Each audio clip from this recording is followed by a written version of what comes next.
এক এলাকায় ছিল এক অদ্ভুত কূপ।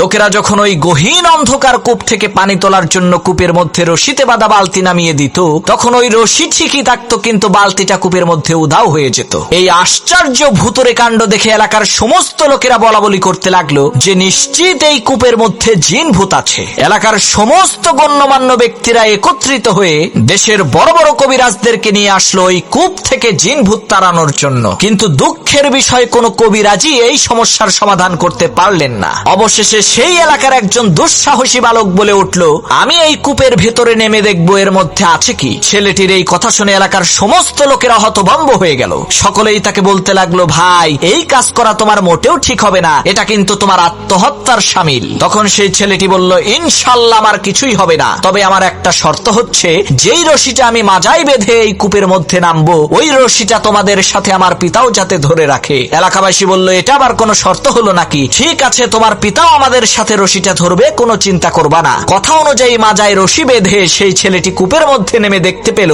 কূপের মধ্যে একটি বান্দর বসে আছে। তখন সেই ছেলেটি বুঝতে পারলো, আরে এই বান্দরটাই তো কূপ থেকে পানি উঠানোর সময় রশি থেকে বালতিগুলোকে খুলে রাখতো। তখন সেই ছেলেটি বান্দরটিকে কাঁধে নিয়ে ওই অন্ধকার কূপের নিচ থেকে চিৎকার দিয়ে বলে উঠলো, আমাকে উপরে তোলো। তখন লোকজন রশি টেনে কূপের মধ্য থেকে তাকে আস্তে আস্তে উপরে উঠাতে লাগলো। এমন সময় ওই গহীন কূপের অন্ধকার ভেদ করে উঠে আসা ছেলেটির কাঁধে থাকা বান্দরের চেহারা দেখে লোকজন চিৎকার চেঁচামেচি করে বলতে লাগলো, আরে কূপের মধ্য থেকে ভূত উঠে আসছে রে, সবাই পালা।